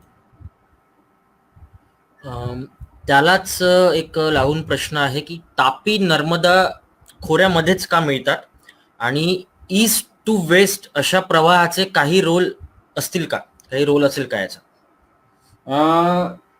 फॉरेस्ट टॉयलेटचं जे काही हिस्टॉरिकल आणि आताचे रिसेंट सायटिंग आहेत ते भारतामध्ये ईस्ट टू वेस्ट असे आहेत, हे अगदी खरं आहे. परंतु तापी आणि नर्मदा खोऱ्याच्या मध्येच सापडतात हे तितकं स्पष्ट नाही करता येणार, आपल्याला म्हणता येणार. कारण याचे पूर्वीचे सायटिंग जे होते ते आपल्याला ओरिसा आणि पश्चिम बंगालच्या बॉर्डरवरच्या जंगलामध्ये सुद्धा तिथून 2 स्पेसिमेन कलेक्ट केले होते. तर त्या ठिकाणी आज अजिबात जंगल शिल्लक न राहिल्यामुळे तिथे तो सापडला नाही. कदाचित तिथे जंगल टिकून राहिलं असतं तर तो तिथे सुद्धा मिळाला असता. तर आपल्याला असं म्हणता येईल की साधारण शुष्क पानगळीचं जंगल, ड्राय डेसिडियस फॉरेस्ट, हे त्याचे हॅबिटेट आहे आणि तो मध्य भारतातच त्या ठिकाणी सापडतो. उंदीर, वटवा घूळ व्यतिरिक्त घुबडाचे खाद्य काय असते? उंदीर हे त्याचं मेजर फूड आहे, कारण त्याची अवेलेबिलिटी जंगलामध्ये जास्त असते. बरेचदा काही घुबड हे उडताना वटवाघळाला पकडतात, जसं मी म्हटलं की हा कौल. परंतु इतर घुबड मात्र उडता बॅटला नाही पकडत. त्यांना जमीनवरचं भक्ष्य पकडता येतं. तर त्या भक्ष्यामध्ये त्याचे उंदिराशिवाय सरडे, पाली, सापसुरळ्या आणि साप हे मेजर भक्ष्य आहेत. आवलेट हे जे आहेत, म्हणजे स्पॉटेड आवलेट असेल, जंगल आवलेट असेल किंवा फॉरेस्ट आवलेट असेल, त्यांच्या फूडमध्ये इन्सेक्ट पण असतात, म्हणजे ग्रास हॉपर असतील, मॅन्टिड असतील, क्रिकेट्स असतील, हे सुद्धा असतात.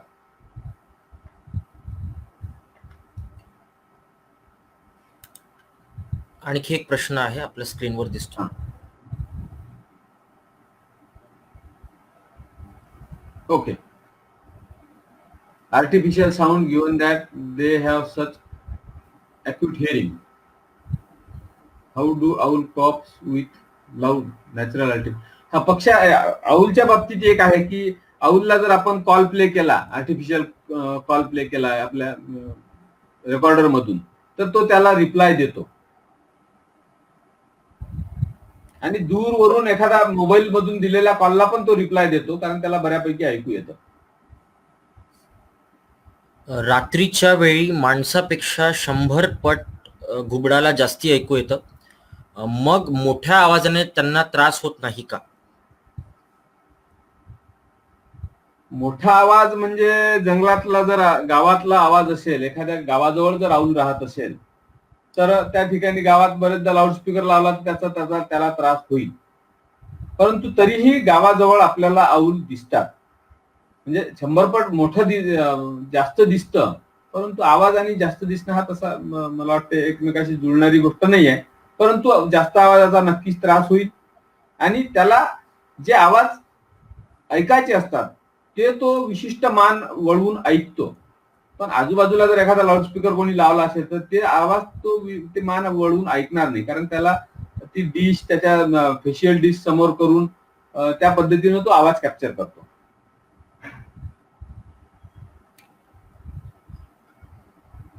सर, आपले खूप खूप आभार. बहार नेचर फाउंडेशन व महाराष्ट्र पक्षीमित्र संघटना यांच्यातर्फे आयोजित या फेसबुक लाईव्ह व्याख्यानमालेत आजचे 5वे पुष्प डॉक्टर जयंत वडतकर अमरावती यांनी आपल्यासमोर मांडले आहे. सर्वांना घुबडांविषयी भरपूर माहिती मिळाली असेल. मी बहार नेचर फाउंडेशन व महाराष्ट्र पक्षीमित्रतर्फे डॉक्टर जयंत वडतकर यांचे मनपूर्वक आभार मानतो. आपल्याला या आजच्या कार्यक्रमात लाभलेले अध्यक्ष, वर्ध्याचे प्रसिद्ध असे व्यक्तिमत्व हरीश इथापे यांनी सुद्धा वेळात वेळ काढून आपल्याला इथे उपस्थित राहिले, तरी त्यांचे सुद्धा मी बहारच्या वतीने आभार मानतो. व उपस्थित सर्व प्रेक्षक ज्यांनी वेळात वेळ काढून घुबडांविषयी बोलू काही या वडतकर सरांच्या या व्याख्यानाला उपस्थित राहिले त्यांचे सुद्धा आभार मानतो. उद्या याच वेळेत सायंकाळी 7 ते 8 डॉक्टर राजू कसांबे मुंबई यांचं व्याख्यान होणार आहे. तरी सर्वांनी उद्या पण या व्याख्यानमालेचा अवश्य लाभ घ्यावा. सर्वांचे पुनश्च खूप गुड नाईट.